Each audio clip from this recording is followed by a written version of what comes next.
Écoutez cette histoire. Écoutez cette histoire.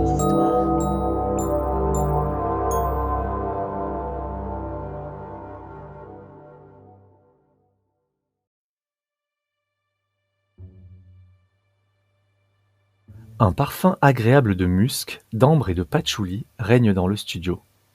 Jean dort à poings fermés, normal pour un ex-policier. Un léger bruit dans la serrure de sa porte, mais son esprit ne le perçoit pas. Normal pour quelqu'un âgé de 79 ans. Il vit dans l'aile droite des résidences sommeil pour personnes âgées. Telle la lumière d'une photocopieuse, un léger filet de néon passe rapidement sur son visage. La porte se referme. La bouche pâteuse de l'ex-policier aussi. Ses paupières bougent, mais il n'ouvre pas les yeux, au grand soulagement de Raymond, qui relâche la tension, ainsi qu'un vent intérieur qui vient perturber l'harmonie des effluves de la pièce. Raymond, Ray pour les intimes, mais il n'a pas d'intime, se retrouve dans le cocon privé de son ennemi juré. Ray habite dans un petit appart de l'aile gauche des résidences sommeil, du côté des moins nantis. Ancien cambrioleur, ouvrir la serrure de Jean pour lui a été un jeu d'adolescent, même s'il a 82 ans. Revêtu de noir, les manches de son chandail sont remontées jusqu'au coude, laissant entrevoir 2 vieux tatouages vert-gris dilués par le temps. Il s'avance jusqu'au pied du lit, allume son zippo et le place entre ses dents pour se guider. Ses sourcils broussailleux brûlent, mais sa quête l'emporte. Ray se rend jusqu'à la table de chevet. L'odeur impeccable de la plante le guide. Il prend le pot et le place dans son mini sac à dos. Hourra! Ray possède maintenant le géranium. Ce géranium si précieux qui attire tous les visiteurs des résidences sommeil. Nul ne peut passer près de la porte de celui qui le possède sans être appelé à respirer l'essence de cette plante. Que ce soit le personnel, les résidents, les visiteurs, mais surtout les femmes de l'établissement. Ray, qui n'a pas de famille, pas d'enfants, pas d'amis, pas d'animaux, aura désormais l'amour et le parfum du géranium pour camoufler l'odeur de son incontinence émotionnelle. L'ex-cambrioleur quitte avec son trésor, en poussant le support de son soluté. Mais la tige en métal d'une des roues heurte la patte du lit de l'ex-policier. Ce dernier ouvre l'œil gauche, mais il ne voit rien. Normal, c'est son œil de verre. Il se retourne pour regarder avec son œil droit. Une ombre dans le noir. Sa main trouve l'interrupteur au-dessus de son lit. La lumière grésille. Néon. « Qu'est-ce que tu fais ici? T'es venu me tuer ?»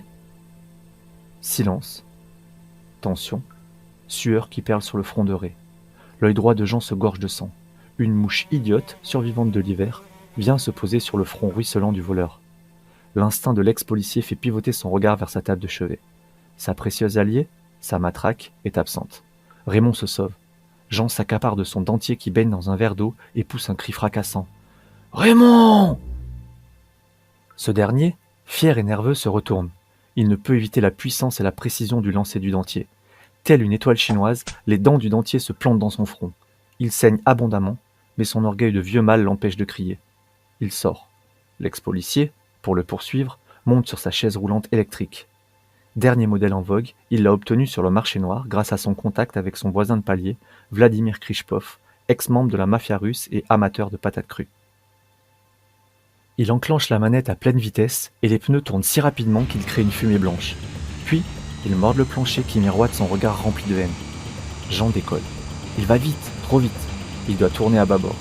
Il cède de sa main gauche qui s'appuie sur le pneu. Mais la précarité de ses os et la fragilité de sa chair ont raison de lui. Il aurait dû augmenter sa dose de glucosamine. Sa main se détache de son corps et elle est projetée vers l'arrière. Il la regarde, abasourdi. Sa main, sous l'effet de l'adrénaline, lui montre que tout va bien en levant le pouce vers le haut.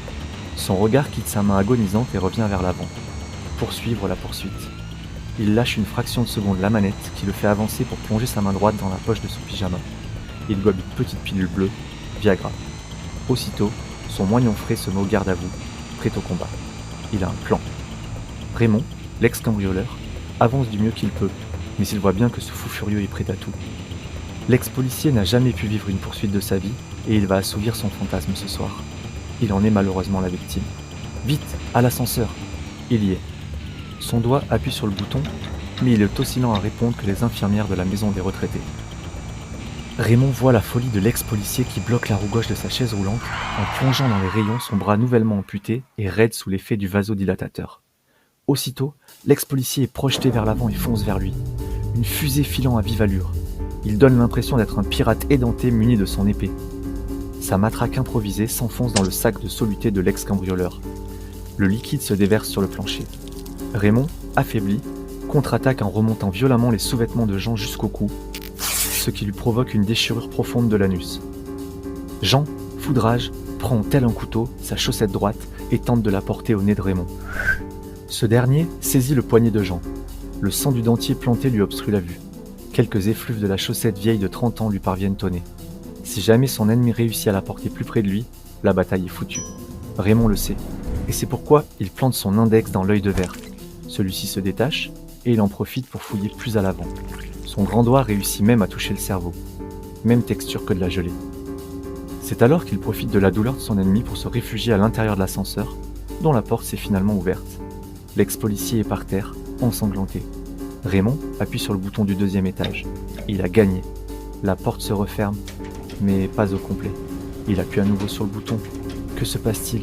Merde ! La matraque de l'ex-policier bloque la porte. Raymond la referme à plusieurs reprises, mais le bâton de chair tient bon. Jean le regarde avec arrogance et sa fierté de mâle alpha. La porte de l'ascenseur est ainsi court-circuitée.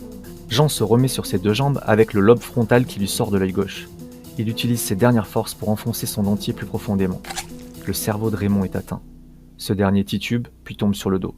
On entend le bruit fracassant du pot de géranium qui se casse. L'ex-policier s'effondre également.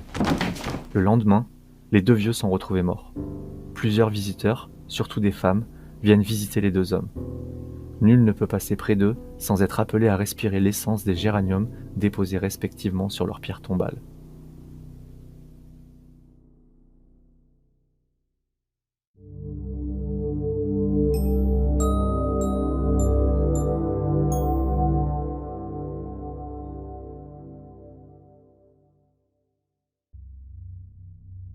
Vous venez d'entendre Géranium, une nouvelle 100% inédite de Patrick Blais. Sound design Meryl M. Réalisation Mehdi Marion. Merci d'avoir écouté cette histoire. Si le style de cet auteur vous plaît, vous trouverez les liens vers son univers, son actualité et ses livres dans la description de cet enregistrement. Si ce podcast vous a fait du bien, vous pouvez nous soutenir et découvrir d'autres nouvelles originales d'auteurs francophones.